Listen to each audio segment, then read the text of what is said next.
Assalamualaikum warahmatullahi wabarakatuh. Hai semua, balik lagi sama saya Lutfi Koma, mahasiswa dari Universitas Muhammadiyah Tangerang dari Prodi Akuntansi. Nah, kali ini saya akan menjelaskan tentang Positive Accounting Theory. Sejarah Positive Accounting Theory.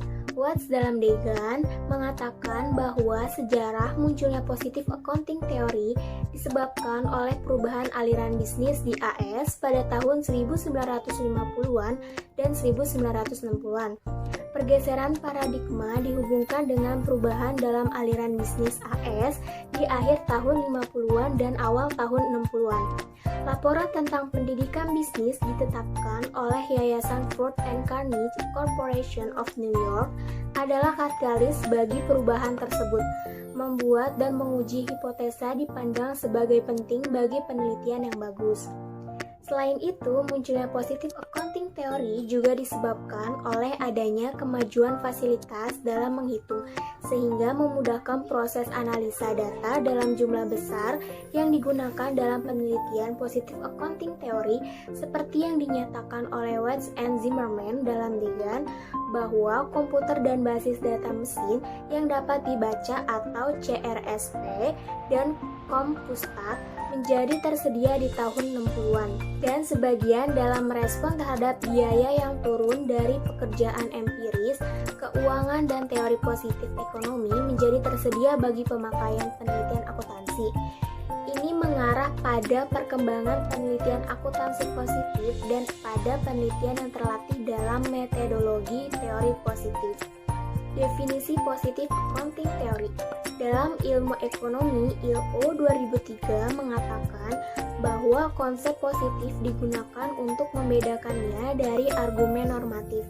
Istilah teori positif dipopulerkan pertama kali oleh Friedman pada tahun 1953. Watts and Zimmerman menggunakan istilah teori positif karena umum digunakan dalam ilmu ekonomi. Mereka berpendapat proposisi positif berbeda dengan proposisi normatif. Proposisi positif berhubungan dengan bagaimana dunia bekerja, sedangkan proposisi normatif berhubungan dengan ketentuan-ketentuan.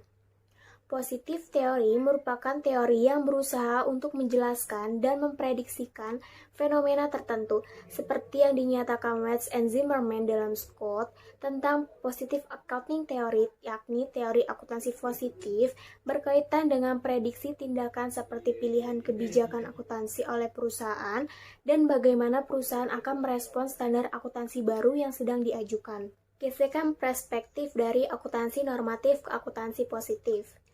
Teori normatif dihasilkan dari kegiatan semi-research, bukan dari penelitian empiris dan hanya menyebutkan hipotesis tentang bagaimana akuntansi seharusnya dipraktekkan tanpa menguji hipotesis tersebut. Sedangkan teori positif menjelaskan fenomena akuntansi yang diamati berdasarkan pada alasan-alasan yang menyebabkan terjadinya suatu peristiwa.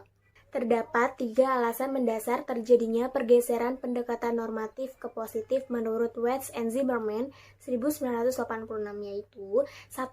Ketidakmampuan pendekatan normatif dalam menguji teori secara empiris, karena didasarkan pada premis atau asumsi yang salah, sehingga tidak dapat diuji keabsahannya secara empiris. 2.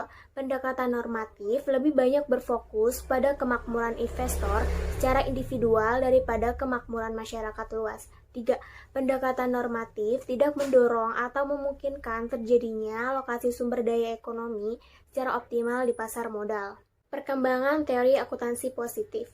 Watts and Zimmerman mengidentifikasikan terdapat 3 hipotesis yang sering digunakan dalam teori akuntansi positif yang dapat mempengaruhi tindakan manajer dalam proses pengambilan keputusan, yaitu 1. The bonus plan hypothesis. Hipotesis ini mengemukakan bahwa manajer akan memilih prosedur akuntansi yang akan menggeser pendapatan di masa mendatang ke periode sekarang dengan tujuan untuk mendapatkan bonus. 2. Hipotesis perjanjian hutang. Hipotesis ini mengemukakan bahwa bagi perusahaan yang akan melanggar perjanjian hutang, maka manajer akan memiliki kemungkinan akan memilih prosedur akuntansi yang menggeser pendapatan periode mendatang ke periode sekarang, sehingga meningkatkan laba bersih dan akhirnya menghindari kesalahan teknis. 3. Hipotesis biaya politik. Hipotesis ini mengemukakan bahwa perusahaan yang memiliki profitabilitas tinggi akan cenderung menggeser pendapatannya dari periode ini ke periode mendatang untuk menghindari adanya biaya politis. Kehadiran teori akuntansi positif telah memberikan sumbangan yang berarti bagi pengembangan akuntansi, yaitu menghasilkan pola sistematik dalam pilihan akuntansi dan memberikan penjelasan spesifik terhadap pola tersebut, memberikan kerangka yang jelas dalam memahami akuntansi, menunjukkan peran utama contracting cost dalam teori akuntansi, menjelaskan mengapa akuntansi digunakan dan memberikan kerangka dalam memprediksi pilihan-pilihan akuntansi, mendorong riset yang relevan di mana akuntansi menekankan pada prediksi dan penjelasan terhadap fenomena akuntansi.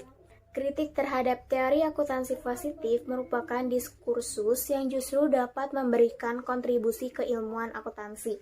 Kritik muncul dikarenakan kerangka berpikir Watts and Zimmerman lebih dimotivasi oleh adanya pragmatic utility of knowledge of accounting research, di mana ukuran yang digunakan ditetapkan sesuai dengan kontribusi yang dihasilkannya, yaitu teori akuntansi positif dapat memberikan manfaat langsung berupa kemampuan untuk menjelaskan dan meramalkan praktek akuntansi yang dikaitkan dengan perilaku individu dalam memaksimasi utilitasnya.